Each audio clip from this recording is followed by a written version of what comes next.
Hi, this is Gary Rosenzweig with MacMost Now. Hi, this is Gary with episode number 1000 of MacMost Now. Hi, this is Gary with MacMost episode number 2000. Hi, this is Gary from MacMost.com and this is episode number 3000.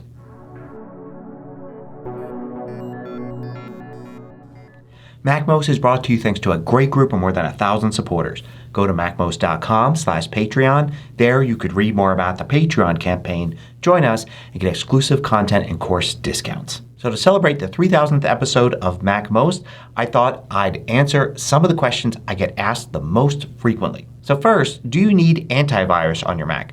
I often get asked this and the answer is, well, you already have antivirus on your Mac. Part of macOS is something called Xprotect. You could read about it at Apple support sites if you like. Xprotect is the built-in anti-malware software on your Mac. It looks for malware and gets rid of it. So I already have it installed. So if you're asking the question because, say, your company or organization wants you to have antivirus on your computer, you can tell them, yes, you've got it. Otherwise, you don't need anything extra. I have this video here where you can learn more about how to protect yourself from malware on your Mac without needing to install any kind of third-party app. Next, I'm often asked what is taking up so much space on someone's Mac. Usually they'll end up going to System Settings here and looking at their storage and then finding all of these different categories here and wondering why one of them is larger than they think it would be. You can also see a list here. The thing to keep in mind when looking at this list is these are categories. They're not folders. So for instance, Documents here isn't your Documents folder. If you compare this number to the size of your Documents folder, they won't match. This is a category, so it includes documents in your Documents folder, but also documents that may be stored in other folders as well. Chances are what you really want to know is not what is taking up space on your Mac, but how do you free up more space on your Mac. And I've got this video here which will show you 20 different ways to clear off space. If you go through and look at these different areas of your Mac, then you'll probably have the free space that is what you're really looking for. Now next, I'm often asked questions about MacBook batteries. Particularly, is it okay to have your MacBook plugged in all the time? And the answer is yes, it certainly is. Just because your MacBook has a battery doesn't mean you need to use it all the time. Matter of fact, if it's sitting on your desk all the time, have it plugged in so you're not actually running through battery cycles. There are a lot of myths about using MacBook batteries and I run through most of them in this video here. Now next, I'm surprised by how often I'm asked whether or not you can use an old iMac as just a display for, say, a new Mac Mini. And the answer is basically no. There used to be something called target display mode. And you could do that with an old iMac. But if you look on Apple's site, you'll find that there are only very specific iMacs that this works with. In addition to that, the new Mac has to be something from 2019 or earlier, running Catalina or earlier. So your old iMac has to be something pretty specific and your new iMac as well can't be one of the newer Macs from the last few years. So the answer really is no. And in fact, it's probably not worth it running these old iMacs as a screen because they're not the standard Retina displays now. They're the older iMac displays that don't have nearly as many pixels, aren't as bright, and aren't as good a quality as even a cheap HD screen is today. So you're going to want to resell or recycle that old iMac and invest in a new display. Now next is how to take a screenshot on a Mac. I'm often asked this and it's confusing because there's so many different keyboard shortcuts you can use. But there's only one that you actually need to know. If you go into System Settings and then you go to Keyboard and then Keyboard Shortcuts, look for Screenshots here and you see all the screenshot settings. I want you to check here because it's easy to change it and then get confused when I tell you that Shift-Command-5 is what you want. Check to make sure you haven't customized this to something else and to make sure it is turned on. Once you have that turned on, just use Shift-Command-5 and it brings up all of the screenshot controls here. So if you can't remember what to use, just always remember Shift-Command-5. It'll bring you here. You can choose capture the entire screen, selected window, a portion. You can set all the options like where it's saved to and such. If you want to go into more detail, I've got this video right here that shows you all of the different options.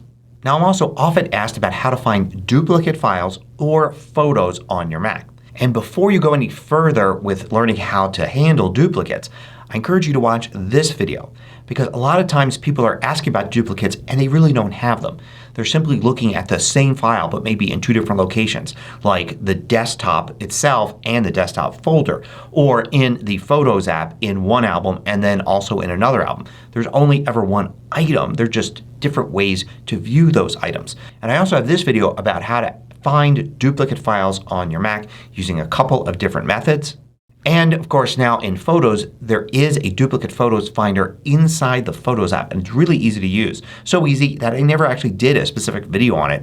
It's just included as a tip here in this one video that runs down the new features of the Photos app. Now I'm often asked about how to maximize a window on your screen.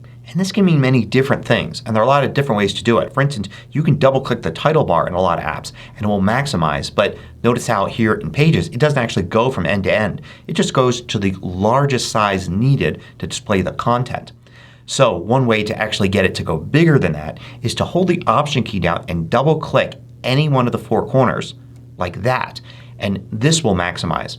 Of course you can also click the green button to use full screen apps. Check out this video and it will show you the different ways to maximize a window and you can pick the one that you really want. Now I'm often asked by users who have maybe gotten behind by a few versions of macOS what version of macOS they can upgrade to based on the model that they've got. And of course you can look this up on the Apple site. You can look up the different operating systems and then see the requirements for those systems. To put that all in one place I created this page here and it runs through all of the different operating systems and it shows you which models of Mac are compatible with those systems.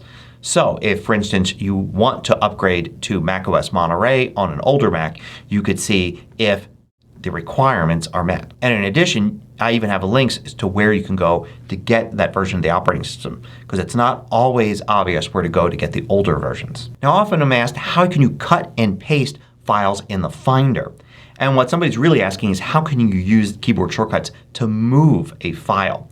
On Windows you can select a file and then cut or Command X and it will disappear and then you can go to a new location and Command V to paste. But you can't do that on a Mac.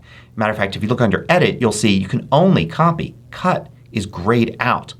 But the idea here is cut and paste is basically just move. So what you do is you actually do Command C or Edit Copy. And then you go to a new location like here and if you want to paste it in it will make a copy of it. If you hold the Option key down, paste changes to move. So on Mac instead of cut and paste you do copy and then move. This ensures that there's no time where the file actually doesn't exist somewhere so you can't cut it and then get interrupted and forget to paste it. Now that's not the only way to move a file. There are a lot of other ways and I run down them all in this video here. And finally I'm often asked if it's a good time to buy a Mac or a certain model of a Mac or should you wait because Apple may come out with a new version of that Mac. And the answer is complicated and it really depends on your needs and your budget. If you really need a new Mac now and it will help you with your work and it may be months before a new model is released, then you should probably get a new one right now. After all, there's always going to be a new model on the horizon somewhere.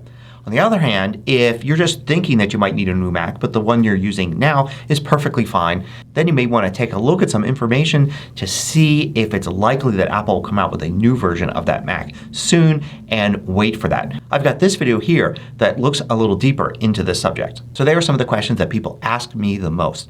I hope this video and the videos I'm referring to are helpful. And I want to end this special episode by once again thanking my Patreon supporters. They are what makes MacMost possible and I'm so grateful for them. Thank you very much. If you liked this video, click the thumbs up button below to let me know. I publish new tutorials each weekday. Hit the subscribe button so you don't miss out.